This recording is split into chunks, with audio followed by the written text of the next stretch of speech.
Bharatiya Janata party मुद्दों से हटके बगाने का बहकाने काम करना चाहती है। देश के प्रधानमंत्री की बात हो चाहे मुख्यमंत्री जी की बात हो, उनके भाषण में कभी भी ये नहीं बताएंगे कि हमने कितने लोगों को नौकरी दिया।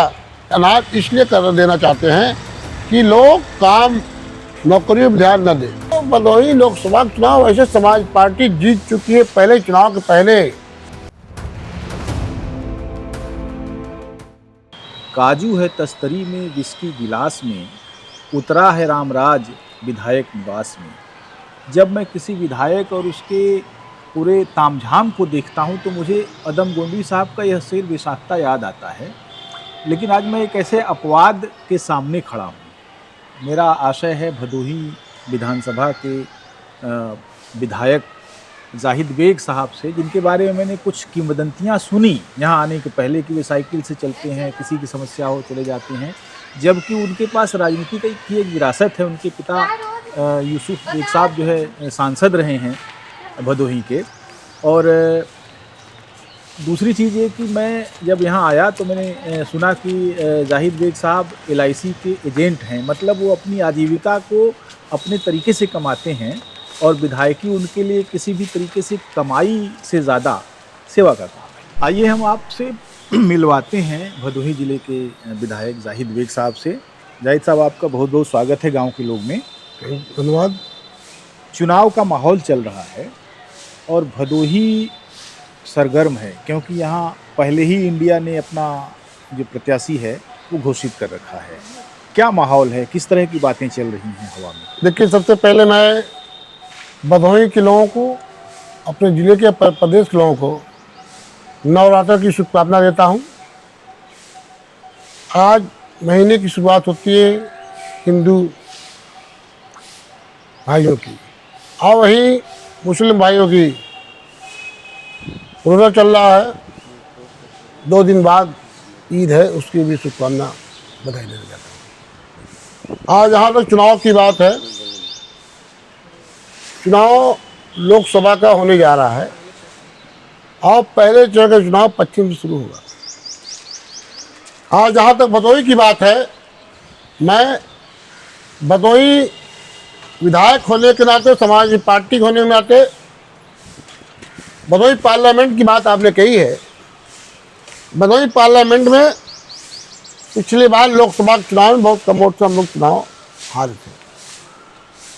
उसके बाद 2022 विधानसभा चुनाव में हम लोग यहाँ पे 3 विधानसभा समाज पार्टी जीती है।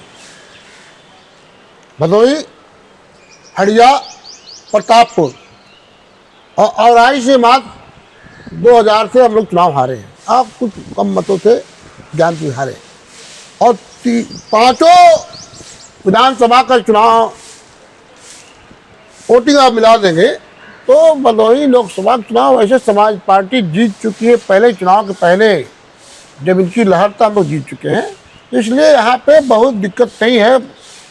चुनाव है, मेहनत की जरूरत है, लेकिन इस बार यहाँ से भारतीय जनता पार्टी का सफाया हो जाएगा। चुनाव को मैनेज करने की जो भाजपा की रणनीति है वो बहुत अप्रत्याशित परिणामों की तरफ बढ़ती हुई दिखती है कभी, और पिछले चुनाव में दिखी। उसके बरक्स जो समाजवादी पार्टी या इंडिया गठबंधन की रणनीति है वो क्या है, जनता के बीच कैसे जा रही है, कैसे वो नारे पहुंच रहे हैं, कैसे वो गारंटी पहुंच रही है जो इंडिया गठबंधन ने जनता के सामने रखा है। देखिए, जहाँ तो भारतीय जनता पार्टी की बात है, आप देश के प्रधानमंत्री की बात हो चाहे मुख्यमंत्री जी की बात हो, उनके भाषण में कभी भी ये नहीं बताएंगे कि हमने कितने लोगों को नौकरी दिया। किसानों को MST जो किसान वहाँ मांग कर रहे हैं कि हमने उसको पूरा किया कि नहीं किया। पेपर लीक लगातार होती जा रही, क्यों होती जा रही है पर नहीं चर्चा करेंगे। आज तहसीलों में भ्रष्टाचार का आलम है, कौन सी जमीन किसके नाम कर दी जाए कोई नहीं जानता, उस पर चर्चा नहीं करना चाहते। भारतीय जनता पार्टी मुद्दों से हटके बगाने का बहकाने काम करना चाहती है, लेकिन देश की जनता, प्रदेश की जनता समझ चुकी है कि भारतीय जनता पार्टी के साथ जब चुनाव आता है तो भारतीय जनता पार्टी के साथ कोई इत्तेफाक हो जाता है। आपको याद होगा 2014 में इनके खिलाफ एक माहौल था, किसान इनके खिलाफ था, नौजवान खिलाफ था। एक कश्मीर के अंदर पुलवामा कांड हो गया जिससे हमारे जवान शहीद हो गए।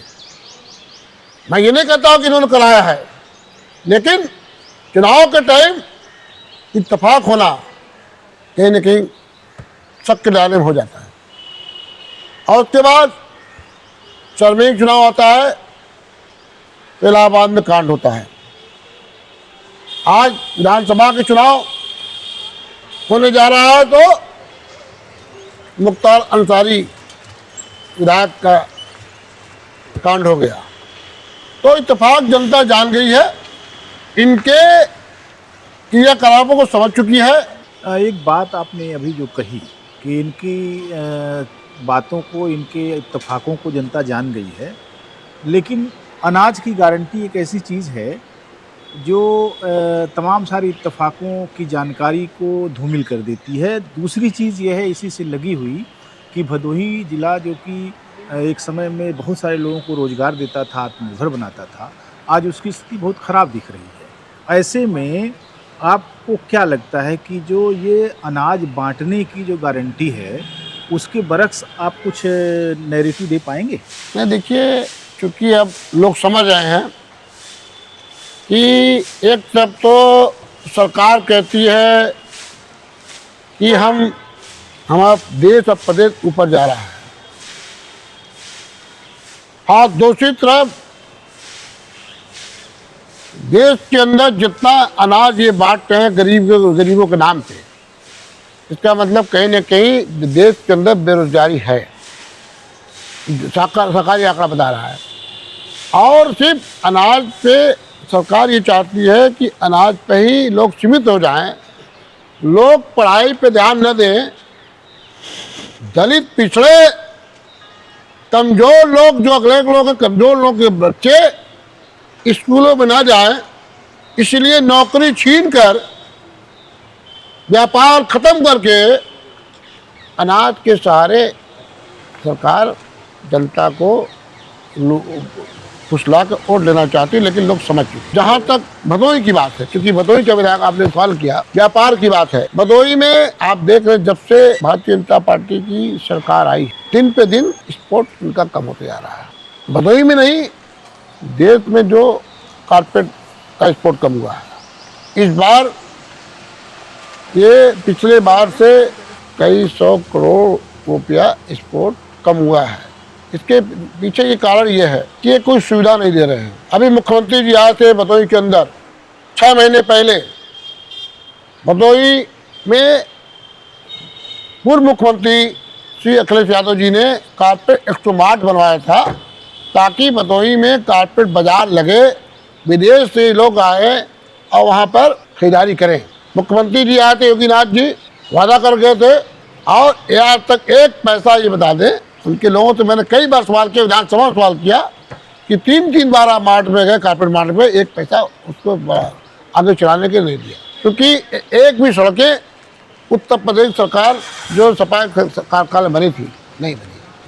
तो भदोही व्यापारी, और दूसरी बात यह है, एक कानून ये लाए हैं अभी MSME के अंतर्गत, उसमें हमारा भदोही कारपेट बेल्ट पर निभाई करता है। यहाँ जो खरीदारी होती है, माल खरीदते हैं, उसको बनवाते हैं। माल बनवाने में 3 महीने, 2.5 महीने, 3.5 महीने जैसा माल रहता है लगता है। और जब लोग उसका एक्सपोर्ट करते हैं तो वहाँ से 3 से 6 महीने, साल भर बाद पैसा आता है।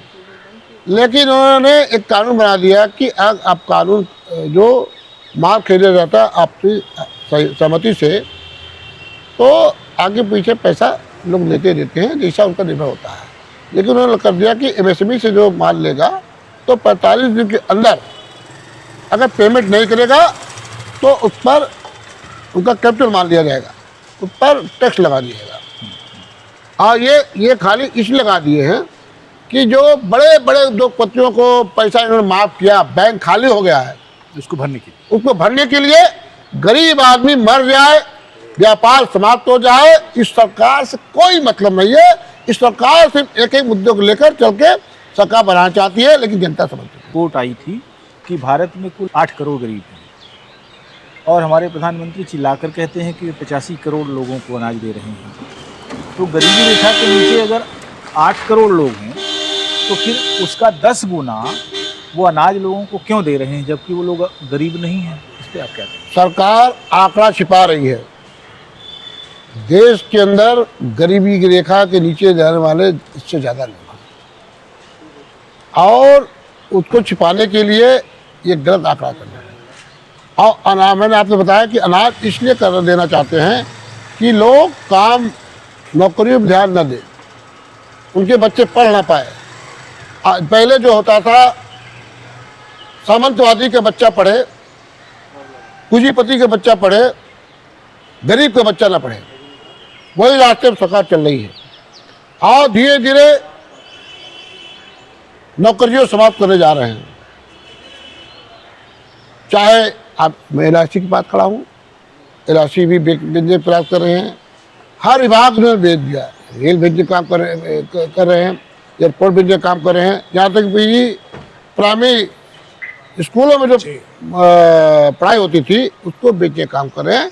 ये सरकार नौकरी दे नहीं रही है, नौकरी समाप्त करने का काम कर रही है, और सिर्फ आउटसोर्सिंग नाम पर भर्ती करेगी, ताकि उसी की भर्ती होगा जो अधिकारियों को चापलूसी करेगा, और उसी को लोग रखेंगे जो अधिकारियों को अगल बगल चलेंगे। एक आखिरी प्रश्न आपसे जाहिद बेग साहब कि आप कौन सी डिमांड लोकल स्तर पर रखेंगे कि हमारा जो प्रतिनिधि होगा, किस तरह की डिमांड आपकी होगी कि भदोही को क्या बनाया जाए? जैसे उन्होंने एक जिला एक उत्पाद की बात की, यहाँ कालीन है जो संभवतः यहाँ के उत्पाद के रूप में मशहूर है, तो कालीन व्यवसाय पूरी तरह से अब जर्जर हो गया है। ऐसे में क्या डिमांड आपकी होगी? देखिए, जब तक एक वन जिला वन प्रोजेक्ट की बात उन्होंने कहा, लेकिन एक भी पैसा, एक भी काम ये नहीं दिया। ये नारा देते हैं, काम नहीं करते हैं।